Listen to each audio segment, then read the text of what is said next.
Takulandirani ku AMTV Malawi kuchimake kwa nkhani zenizeni. Ngati nkhani imeneyo kuno kulibe, dziwani kuti nkhani imeneyo ndi yabodza. Okay, ase. Yeah. Uli kumpanda komwe kuno sopano. Chinachitika kwenikweni ndi chani? Anthu anakusunga kwa masiku kapena ne tsiku limodzi. Chinachitika ndi chani kwenikweni kuti no mpaka nano uthawe imene unafotokozera mbuyo muti. Okay, chimene chinachitika nchoti atandisekera malomo. Nakhala mwino 30 minutes. Ndi bombo zimene ndimanga zinazo limba kwambiri. Umpanda kuja ndimaona anthu ndithu anavaa majacket a black, bwera kumabwera pa magalimoto. Fo chinthu yake nchoti chiseko yake nchoti mabaga amaoneka. Mabaga amaoneka. Majacket mbwera galimoto ya black tuluka. Magalimoto kumapanga magalimoto ndithu magalimoto anthu azimayi azibambo. Magalimoto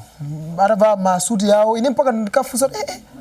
mamwene kumale kuno kuchitika so zinthu zingati zimenezi. Kena kunakhala ndithu ndakhala ndimaona be kubwera be galimoto ina kutuluka kubwera ndenda zafusa galimoto amene bwana ndesi mazone sinanga nali mala amodzi mpaka ndimayina zapeza no mpata kuti nonda masulano ndikutani ndikuthawa koma ineyo ntathawa mwete chifukwa mazungulira ntathawa mazungulira nyumba yonche kuti ndikaone mwina kuseli mpanda usoli wa shoko choncho zapeza kuti no nimatha kuvesera kuti no mwina anthu amene wajapa chimene akupanga nyumba mukapena mwina akundimva kapena akundiona kapena mwina kuli makamera koma mbe inese chimene mava kunali kwazi olomulonda kunalibe ndikumala kuti unaibe olomulonda galimoto ikubwera galimoto pepe mwina amene anatsegula kuti gate inangoliza hutale pipipi basi ileza hutale anatsegula oka basi kunapanga kuti mulonda kapena makhala pa gate ayi mpaka na balero simazoti nimo chinachitika kwenikweni ndi chani mpaka kufikira kuti neyo nathawa kumalonga kumeko komanso china chimene chinandidabwitsa kwambiri kumaloko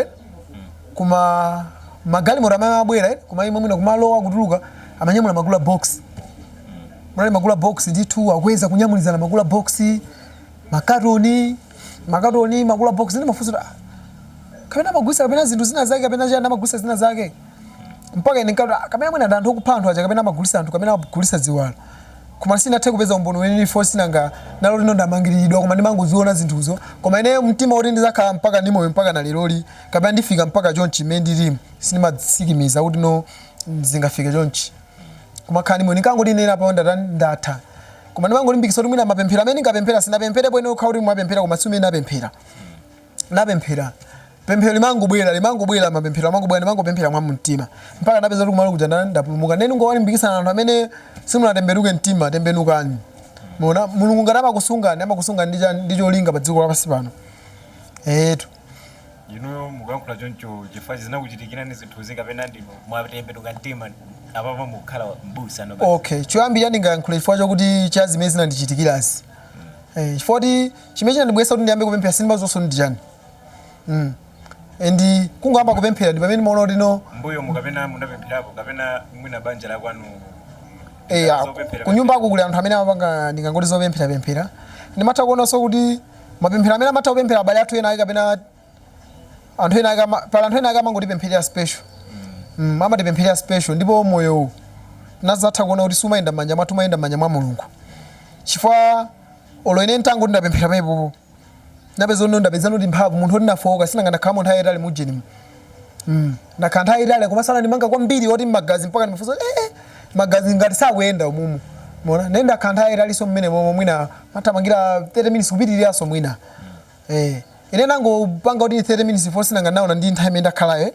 koma mwina ine nthawi itali kwambiri nene naona tuno mwina ndi pemphero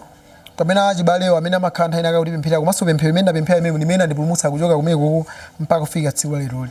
nene ngwalimbikisa anthu amene simunatembenuke mtima tembenukani mtima chabwino apopo tingonena kuti mwachidule kuti anthu okondedwa athunso azitipempherera ndipo kwa basi kuti sinakhala anthu timakhala kuti tikugwira zintchito zosiyanasiyana sitikudziwa kuti mamakukacha ukatali kuchitika chochitika ichi kapena ichi komanso pakekhaso munthuso uzizipempherera koma kwambiri pakekha munthu uzipemphera komanso chinthu chimene chimapangisa kuti usinthe sumachidziwa ena amatha kusintha chifukwa cha kuchipatala ena adwala kwambiri akachita kumene uja amatha kusintha kuyamba kupemphera ena mwina anali kundende kumene ena mwina amatha kupulumuka pa ngozi ina yake munthu amatha kusintha paliponse ngati ine napulumuka malo oti nagwidwa ndi anthu oti sindimadziwa kumalo kuti sinapitepo kumalo kuti sindikukudziwa ndipo mpaka pano sindimakota napulumuka ndi chimene chinandipukiso ndiyambe kupemphera. Ndimakumbukiranso mtaza kumana nanu muna zaposta taata kuma ndi mkuluyu mafuna tifotokozere zimene zinachitika muja anthu ambiri amakamba kuti mukunazo ta anabona koma mutu mu tinti zambirimbiri chani ndeni mafuna ndingokulimbikitsani zokuti maonekedwe si amene amapangisa kuti munthu ukhale wabwino. Kula anthu ena akamavala bwino kapena alibe tinti mmutu koma ntchito zawo ndi zoyipa. Amavala bwino mwina anameta blush bwino nde Mulungu pofuna kuweruza munthu saweruza munthu chifukwa cha zochitachito zake azaweruza chifukwa cha zintchito zake. Eyetu chifukwa Malawi dia ukayikira kwambiri kuti imene munthu imene zinachitikira zinthu maziwa anthu ambiri makamaka ona ngati kuti anthu ochambula makamaka ena anthu ochambule amona ngati kuti mwina videography si ntchito koma ni ntchito yokuti mmadyesa mafamily zichani kwambiri ndi ntchito zikuchitikire ninso izi zokuti makamera ndi zinthu zotula kwambiri ndipo ine ndimane kuti zinthu izi sikoyamba koma ndingangoti zinangondisiyanisa ndi zina zimene zinandichitikira ndinalandira phone hello ine ndimakhala kuna miwawa. Osayiwala kupanga subscribe ku channel ya AMTV Malawi.